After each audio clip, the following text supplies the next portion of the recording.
how the engine got overheated. On this video, I will explore it to you. There are so many causes the engine got overheated. If the driver doesn't monitor the temperature gauge and continuously driving, it will damage the internal parts of the engine.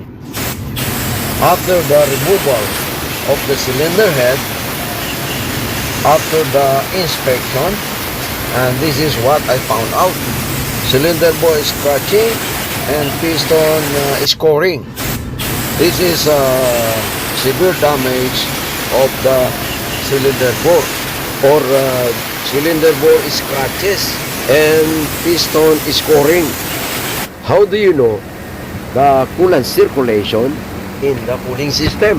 Fill coolant on top of the radiator neck until overflow. The upper portion of the radiator, you can see the circulation of the coolant. If the coolant doesn't circulate, then there is no doubtful that you have an inoperative water pump. Here, I can show you the inoperative water pump and look at the internal part of the water pump. That is why the engine creates a severe engine overheating. While on idling, if the bubbles continuously increasing, particularly when acceleration and increase the RPM, meaning to say there is a problem on the cylinder head gasket, or distorted cylinder head, or warped cylinder head. There are so many cases of creating engine overheating, like the auxiliary fan or radiator fan is not working, or the radiator fan is working but a very low speed, so it doesn't produce more cooling to the engine. Sometimes in other garage or workshop, they installed the radiator fan, the polarity was reversed, and also the clutch fan doesn't produce more air. Those are the engine that creates severe engine overheating.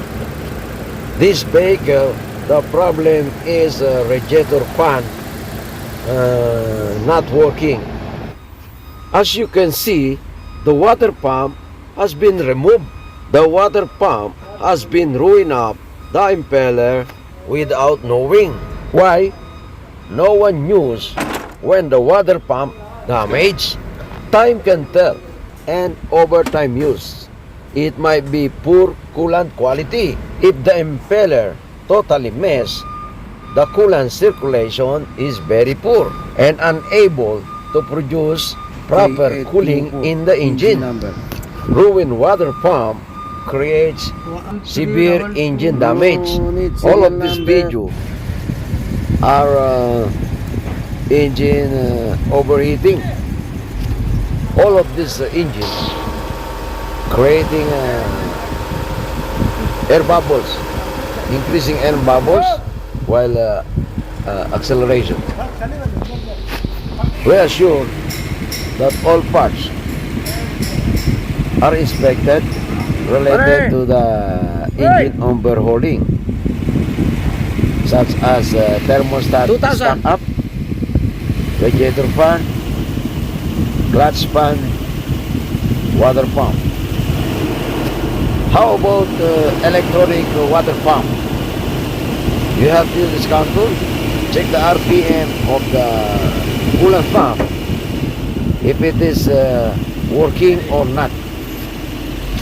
Use the scan tool and select parameters data and monitor the coolant pump RPM and thermostat operation.